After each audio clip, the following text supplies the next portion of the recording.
Bill की जिस व्यवस्था की किसानों को दशकों से उम्मीद थी, वो ऐतिहासिक काम भारत की संसद ने, हमारे प्रधानमंत्री जी ने, हमारे कृषि मंत्री जी ने ये करके दिखाया है।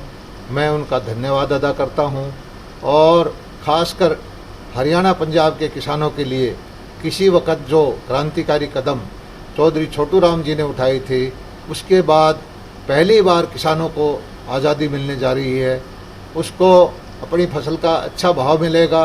उसका जो पूंजीपति लोग, बिचौलिए लोग शोषण करते थे, उसकी फसल को अपनी मर्जी से अपने रेट पे खरीदते थे, उससे उसको मुक्ति मिली है। सर, जैसे आपका जहाँ जहाँ ये बिल पास होने के बाद हरियाणा में किसान और आपके पड़ोसी राज्य पंजाब में जिस तरह का प्रोटेस्ट कर रहे हैं, इसको आप कैसे देखते? इस प्रोटेस्ट के पीछे एक राजनीतिक एजेंडा है। जो बिल हमने पास किया है, कांग्रेस ने भी, मनमोहन सिंह डॉक्टर जब प्रधानमंत्री थे, उन्होंने मुख्यमंत्रियों की कमेटी बनाई थी। कांग्रेस ने खुद यही चीज़ मांग की थी, लेकिन कांग्रेस के अंदर इच्छा शक्ति नहीं थी। किसान हितैषी बनने के ढोंग तो वो करते हैं, लेकिन कभी उनका लक्ष्य नहीं रहा। और उसी चीज़ को जब मोदी जी ने लागू कर दिया, कांग्रेस को अच्छी तरह से पता है कि इसके दीर्घकालिक परिणाम होंगे, किसानों का हित होगा, किसानों की आमदनी बढ़ेगी, इसलिए कांग्रेस विचलित है।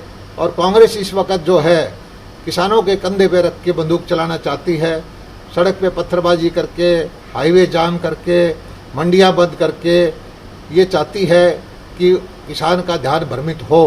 लेकिन मैं एक चीज़ बता देना चाहता हूँ कि हरियाणा का स्वाभिमानी किसान कभी भी रॉबर्ट वाड्रा या राहुल गांधी, जिसने किसानों की ज़मीन हड़पी है, उनको कभी अपना नेता स्वीकार नहीं करेगा।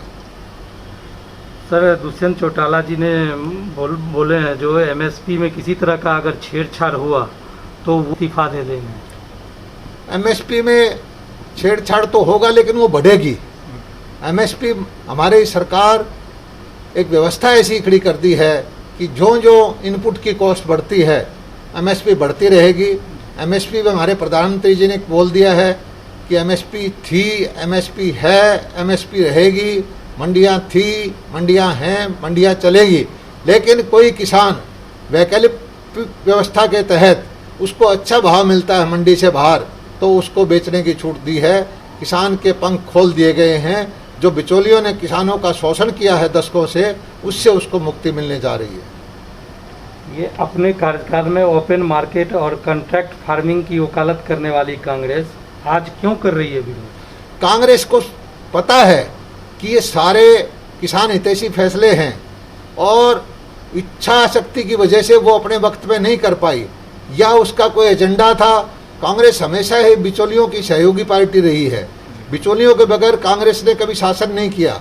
लेकिन हमारे मोदी जी ने, हमारे जो संसद सदस्यों ने जो ऐतिहासिक कदम उठाया है, उसकी वजह से कांग्रेस विचलित है। कांग्रेस रास्ते जाम करके, मंडियां बंद करके, पत्थरबाजी करके जो राजनीति करना चाहती है, उस देश का किसान, हरियाणा का किसान किसी भी हालत में इस चीज़ को स्वीकार नहीं करेगा।